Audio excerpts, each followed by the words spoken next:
Hello viewers, আসসালামু আলাইকুম। Smart way online academy পক্ষ থেকে সবাইকে স্বাগতম।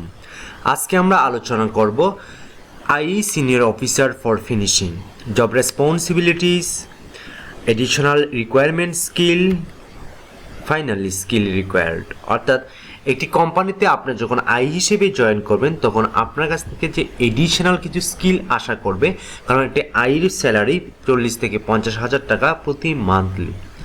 সো অবশ্যই আই ডিপার্টমেন্টে যদি আপনি জব করতে চান তাহলে আপনি কিছু এক্সট্রা স্কিল আপনাকে দিতে হবে এবং সেটা জানতে হবে। যেহেতু আই ডিপার্টমেন্ট টেক্সটাইল ইঞ্জিনিয়ারিং বা টেক্সটাইল বিইসি কমপ্লিট করেছেন, সেক্ষেত্রে আপনার অনেক স্কিল আপনার রয়েছে। সো এই স্কিলগুলো আপনি সাবমিট করতে পারেন আপনার প্রফেশনাল লাইফে। সো আপনি যদি সিনিয়র অফিসার হিসেবে আই হিসেবে জয়েন করতে চান তাহলে আপনাকে ফার্স্ট অফ অল যে বিষয়গুলো জানতে হবে সেই বিষয়গুলো নিয়ে আমরা আজকে আলোচনা করব। অবশ্যই ভিডিওটি শেষ অবধি দেখবেন। তার আগে ছোট্ট একটি রিকোয়েস্ট, যদি আমার এই চ্যানেলটা আপনার ভালো লেগে থাকে অবশ্যই সাবস্ক্রাইব করে পাশে থাকবেন, কারণ এই চ্যানেলে প্রত্যেক দিন job responsibility, job analysis, skill development, garments ও টেক্সটাইল রিলেটেড সব ধরনের ইনফরমেশন নিয়ে ভিডিও আপলোড করা হয়। সাবস্ক্রাইব করেই সঙ্গে থাকবেন। তো চলুন আমরা আজকে মূল আলোচনায় চলে যাই। I senior officer for finishing.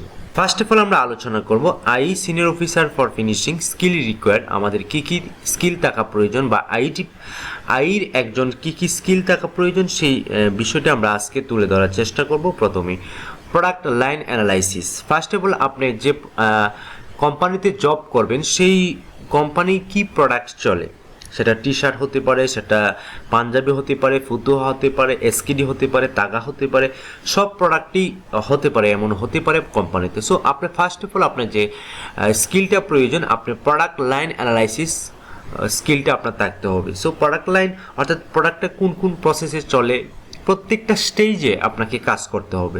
So very very important product line analysis.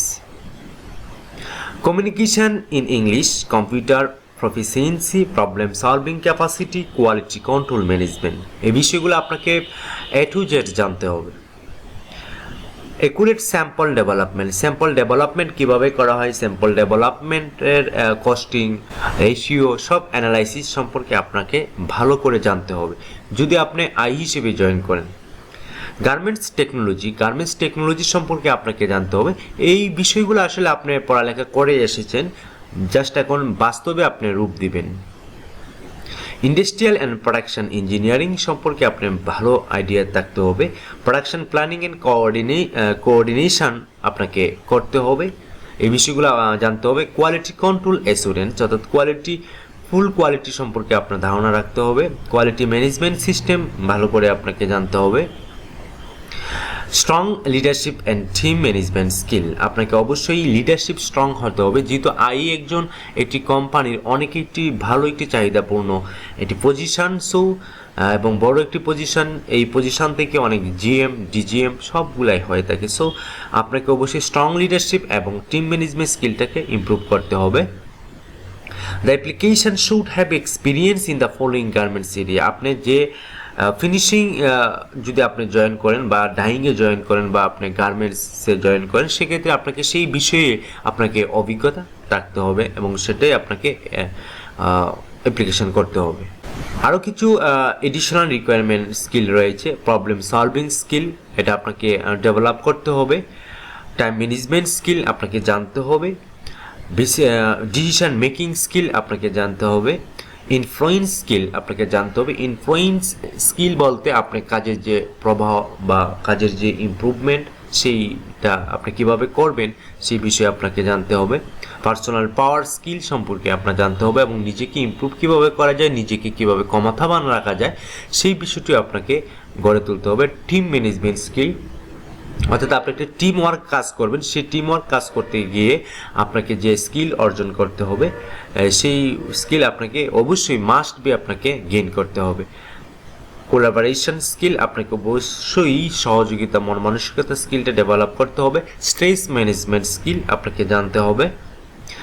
Innovative skill আপনাকে জানতে হবে। সেলফ ডিসিপ্লিন স্কিল আপনাকে জানতে হবে। যেহেতু আপনি আই হিসেবে জয়েন করবেন সেক্ষেত্রে আপনাকে এই স্কিলগুলো আপনাকে গেইন করতেই হবে। Proven work experience as an industrial engineer or similar rule, অর্থাৎ ইন্ডাস্ট্রিয়াল ইঞ্জিনিয়ারের যে রুল রয়েছে বা তার যে সিমিলার যে রুলস রয়েছে সেই রুলসগুলো আপনাকে ওয়ার্ক এক্সপিরিয়েন্সের মাধ্যমে গেইন করতে হবে। Advance knowledge of product, machine, process and standard, অর্থাৎ প্রত্যেকটা মেশিনের প্রোডাকশান এফিসিয়েন্সি কীভাবে বৃদ্ধি করবেন, প্রত্যেকটা প্রসেস স্টেজ আপনি কীভাবে কাজ করবেন বা স্ট্যান্ডার্ডাইজড ফরম্যাট কীভাবে ডেভেলপ করবেন সেই বিষয়গুলো নিয়ে আপনাকে কাজ করতে হবে। Critical thinking and problem solving skill, অর্থাৎ আপনাকে সবসময় যেহেতু আপনার একটু ক্যালকুলেটিভ স্কিল হইতে হবে, যেহেতু আপনি একজন ইন্ডাস্ট্রিয়াল ইঞ্জিনিয়ার, সেক্ষেত্রে আপনাকে ক্যালকুলেটিভ থিঙ্কিংটা খুবই ইম্পর্ট্যান্ট আপনার ভিতরে থাকতে হবে। Strong communication and presentation abilities, আপনাকে অবশ্যই strong communication and presentation skill থাকতে হবে। Finally degree in industrial engineer or related field prepared, অর্থাৎ আপনাকে অবশ্যই must be textile BSc complete থাকতে হবে।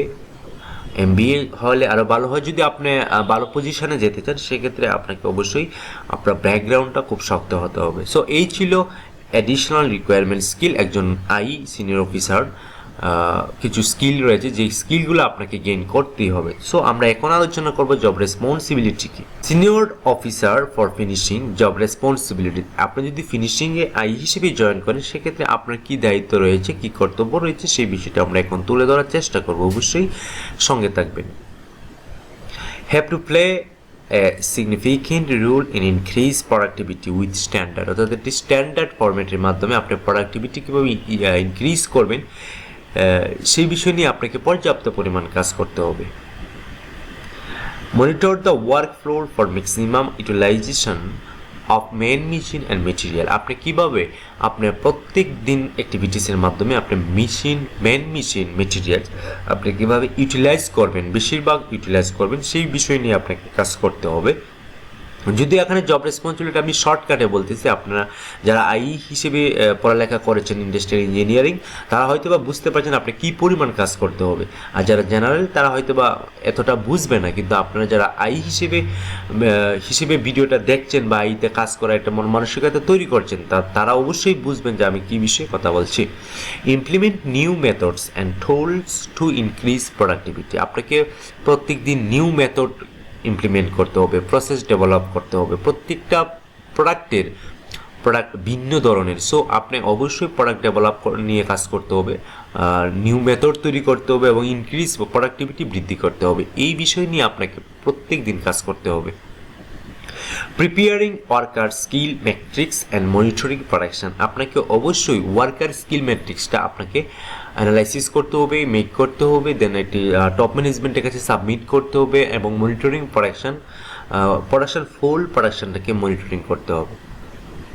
Prepare monthly man power projection, অবশ্যই মান্থলি একটা ম্যান পাওয়ার প্রজেকশন তৈরি করতে হবে, এটি প্রস্তুত করতে হবে আপনার এইটা কাজ যদি হিসেবে জয়েন করতে চান। Contact time study and motion study on daily basis, অর্থাৎ প্রত্যেক দিনের যে অ্যাক্টিভিটিস আপনার সেখানে আপনার কর্মী বা আর্টিজেনের যে মোশন স্টাডি রয়েছে, টাইম স্টাডি রয়েছে, সেটা নিয়ে আপনাকে পর্যাপ্ত পরিমাণে কাজ করতে হবে। Efficiency calculation of all workers on daily, monthly basis and take necessary initiative to increase individual efficiency, আপনাকে অবশ্যই প্রত্যেক কর্মীর বা আর্টিজেনের এফিসিয়েন্সি নিয়ে কাজ করতে হবে, ডেলি এবং মান্থলি প্রোডাকশন বেসিস আপনাকে কাজ করতে হবে এবং আপনাকে যেখানে স্কিল ডেভেলপ করার কথা সেখানে স্কিল ডেভেলপ নিয়ে কাজ করতে হবে এবং প্রত্যেকটা কর্মী ইন্ডিভিজুয়ালও আপনাকে তার স্কিল ডেভেলপমেন্ট নিয়ে কাজ করতে হবে। Maintain relations with planning and for productivity improvement and input, অর্থাৎ আপনাকে অবশ্যই পর্যাপ্ত পরিমাণে প্ল্যানিং অনুযায়ী বা যে প্রোডাক্টিভিটি টার্গেট রয়েছে, ডেলি বেসিস টার্গেট, সে টার্গেট অনুযায়ী আপনাকে ইনপুট দিতে হবে এবং সেটাকে আপনাকে অবশ্যই মেনটেন করতে হবে প্রত্যেক দিন। Finally any other assignment assigned by the management, অর্থাৎ আপনাকে যে কোনো টপ ম্যানেজমেন্ট আপনাকে যে কোনো কাজ দেবে অফিসের স্বার্থে সেটা আপনাকে অবশ্যই মাস্ট বি করতে হবে। এই ছিল একজন সিনিয়র অফিসার ফর ফিনিশিং জবের জব রেসপন্সিবিলিটি, জব রোলস ছিল। সো আশা করি ভিডিওটা আপনাকে অনেকটাই হেল্পফুল করছে, কারণ যেহেতু আপনি হিসেবে জয়েন করার প্রস্তুতি নিচ্ছেন বা স্টাডি করছেন সেক্ষেত্রে অবশ্যই ভিডিওটা ভালো লাগছে। এ ধরনের ভিডিও আরও অনেক রয়েছে, আমরা প্লেলিস্টে গিয়ে আপনি খুঁজে বের করতে পারবেন এবং দেখতে পারবেন আপনি কোন বিষয়ে আপনি নিজেকে ইমপ্রুভ করতে চান, নিজের স্কিলটাকে ডেভেলপ করতে চান, সেই বিষয়ে অনেক ভিডিও দেওয়া আছে আমার এই চ্যানেলে। অবশ্যই ভিডিওটি দেখবেন এবং যদি ভালো লাগে সাবস্ক্রাইব করবেন, কমেন্টস করবেন। এতক্ষণ ধৈর্য সহকারে ভিডিওটা দেখার জন্য অসংখ্য ধন্যবাদ। আজকে এই পর্যন্তই। ভালো থাকবেন, সুস্থ থাকবেন। আল্লাহ হাফেজ।